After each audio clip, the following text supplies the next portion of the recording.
Welcome to Telugu soulful friend. అందరికీ నమస్కారం. ఈరోజు మనం వినబోయే కథ తెలివి, కరుణ, భక్తి మూడూ కలిసిన ఒక అద్భుతమైన కథ. దేవుడు మనల్ని ఎప్పుడూ తన పిల్లల్లాగే కాపాడుతాడు. కానీ దాన్ని మనం అర్థం చేసుకోవాలి అంతే. ఇప్పుడు కథలోకి వెళ్దాం.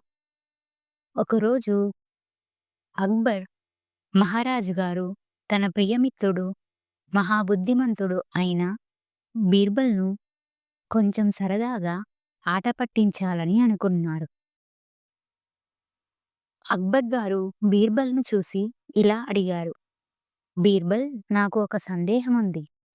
వేద పురాణాలలో నేను ఒక విషయం విన్నాను. అలనాడు విష్ణుమూర్తి ఒక ఏనుగు ఆర్తనాదాలు విని వెంటనే దాన్ని రక్షించడానికి పరిగెత్తాడట. అసలు ఎందుకు అలా? అక్కడ సేవకులెవరూ లేరా?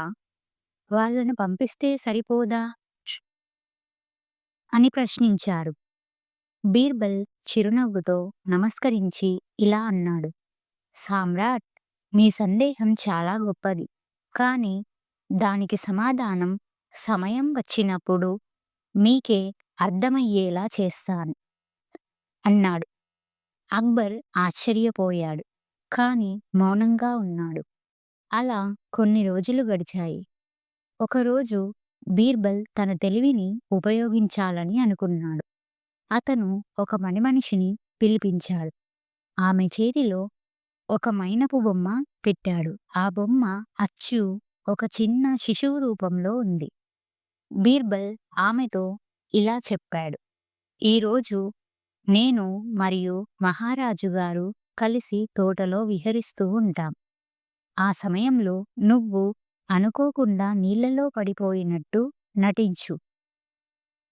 నీ చేతిలో ఉన్న ఈ శిశువు బొమ్మ కూడా నీళ్లలో పడిపోవాలి. భయపడకు, నీకు మంచి బహుమతి ఇస్తాను ఈ పని చేస్తే అని అన్నాడు. అందుకు ఆ పనిమనిషి అంగీకరించింది.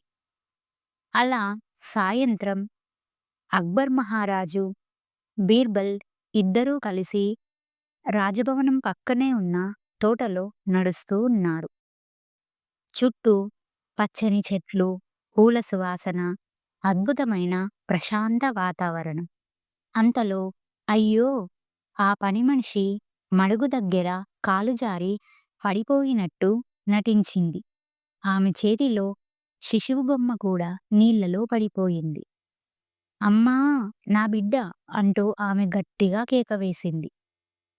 ఆ దృశ్యం చూడగానే ఒక్క క్షణం కూడా ఆలోచించకుండా అక్బర్ గారు నిండు బట్టలతోనే నీళ్లలోకి దూకేశారు. సేవకులు, సైనికులు ఎవరినీ పిలవలేదు. ఎవరినీ ఆజ్ఞాపించలేదు.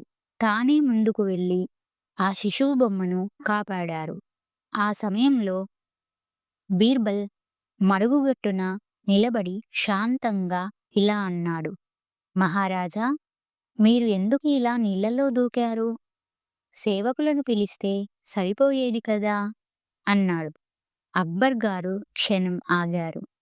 తడి బట్టలతోనే బీర్బల్ వైపు చూసి అప్పుడు నిజం అర్థం చేసుకున్నాడు. ఆయన ముఖంలో చిరునవ్వు వచ్చింది.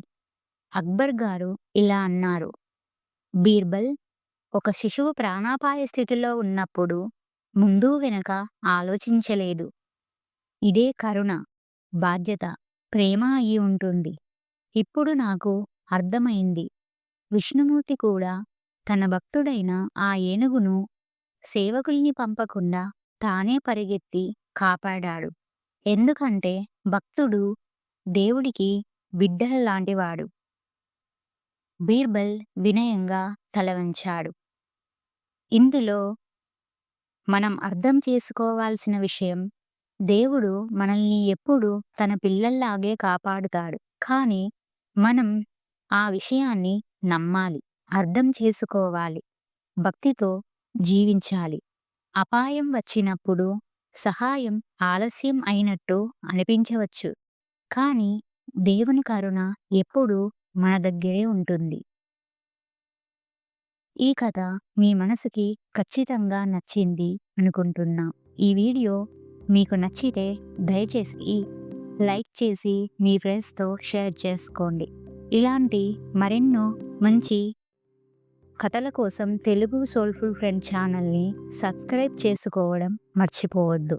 Thank you.